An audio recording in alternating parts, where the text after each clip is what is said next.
आपने आरोप लगाया वसूली का कि ये सर उद्धव ठाकरे हो, संजय राउत हो या उनके नेता कार्यकर्ता वसूली पर इनका जीवन चल रहा है। नहीं, जो उद्धव ठाकरे जी का जो इतिहास है वो पूरा वसूली के ऊपर ही है। 39 साल हम उनके साथ रह चुके। इनके घर के लॉन्ड्री से लेके इनके मोबाइल फोन का खर्चा, इनका गाड़ी का खर्चा, इनका खाने का खर्चा, इनका अब्रॉड जाने का खर्चा, सारा का सारा इनके जेब से जाता नहीं है। ये सारे के सारे जहां से वसूली करते हैं, जहां से एक्सटॉर्शन मांगते हैं, वहां से इनका पूरा जिंदगी चलता है। इसलिए संजय राजाराम राउत और उसके मालक ने हम पे वसूली और खंडनी का आरोप करने का उनका हक नहीं है। उनका खुद का जिंदगी ही खंडनी के ऊपर चालू है। ये उनका उसके ऊपर मैंने थोड़ी मालूमात बताई है कि जैसे लीला होटल से उनके लॉन्ड्री का पूरा कपड़े धो के लीला से आता है।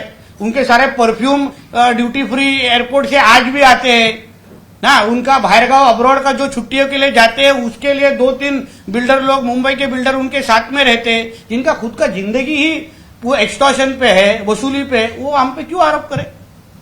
दूसरा विषय है त्र्यंबकेश्वर मंदिर को लेकर, जहाँ जिसके बारे में आप कह रहे हैं कि संजय राउत बिना सिक्योरिटी के वहां जाकर जाए, दिखाकर जाना ही थी, क्योंकि उन्होंने कल 2-3 दिन से हमारा हिंदू समाज झूठा है, हमारा हिंदू समाज ही राइट या दंगल पहले करता है, उस तरीके की बदनामी हमारे हिंदू समाज की उन्होंने शुरू की है।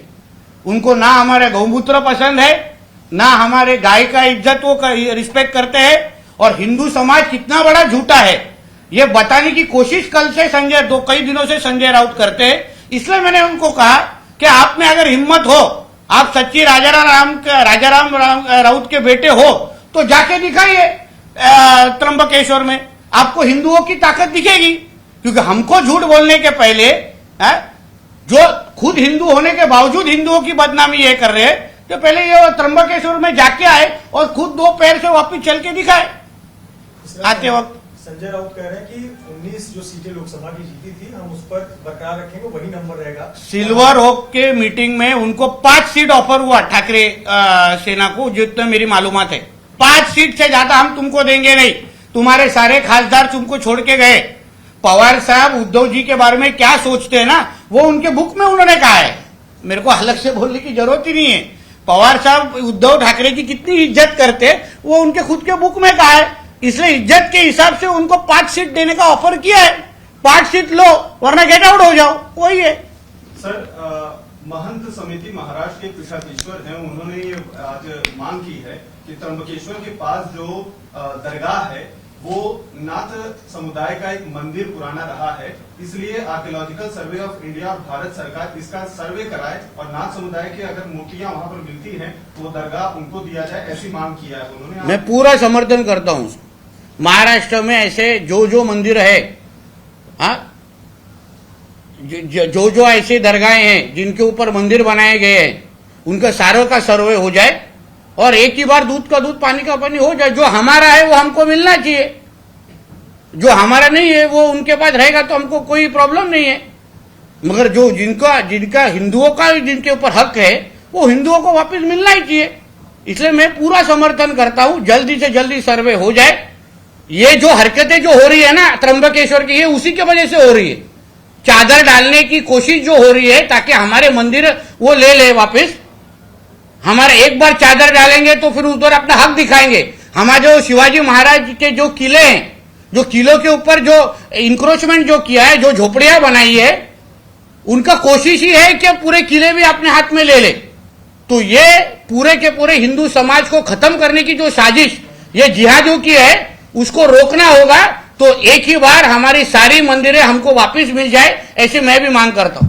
मराठी में बयान के दौरान कहा कि संजय राउत बार बार जो बीएमसी के इलेक्शन की मांग कर रहे हैं, लग रहा है कि वो उद्धव ठाकरे का पैकअप कराकर उनको लंदन भेजना चाहते हैं। इसके बारे में जरा हिंदी में बताइए। क्योंकि संजय राउत जी का पहले दिन से, मतलब जब से उनको प्रीतिश नंदी को सांसद बनाया और उनको सांसद नहीं बनाया, तभी से उन्होंने ऐसा म्हणजे उनका उन्होंने तय किया है कि उद्धव ठाकरे और बाला साहब को मैं खत्म कर दूंगा। और उसके हिसाब से उन्होंने जिसके सामने बोला वो आदमी को मेरे बाजू में प्रेस में बिठा सकता हूं मैं। अरुण बेटकेकर नाम है वो उनका, माजी सरचिटनीस लोक अधिकार समिति, उनके सामने संजय राउत ने ये कहा है। तो उनके साथ जो कुछ उन्होंने उस टाइम जो उन्होंने तय किया था उसके हिसाब से उनका काम चल रहा है। उनको मालूम है बीएमसी का चुनाव होगा, उद्धव ठाकरे की हार तय है। उद्धव ठाकरे की जो कोई बची हुई शिवसेना है वो कुछ जीतने वाली नहीं है, और उसके बाद उद्धव ठाकरे का कुछ काम ही नहीं इधर।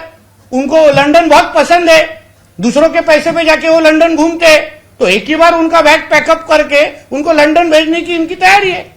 महाविकास अघाड़ी सर लगातार उनके नेताओं की तरफ से दावा किया जा रहा है कि इस बार का जो लोकसभा चुनाव होगा उसमें करीबन 35 सीट वो जीतेंगे, जबकि आप लोगों ने टारगेट 40 से ऊपर की रखी हुई है। तो ये उनके दावे में आप किस तरीके से आप कैसे वो 35 जीतेंगे, कभी उनके लोगों को हमारे सामने बिठाइए।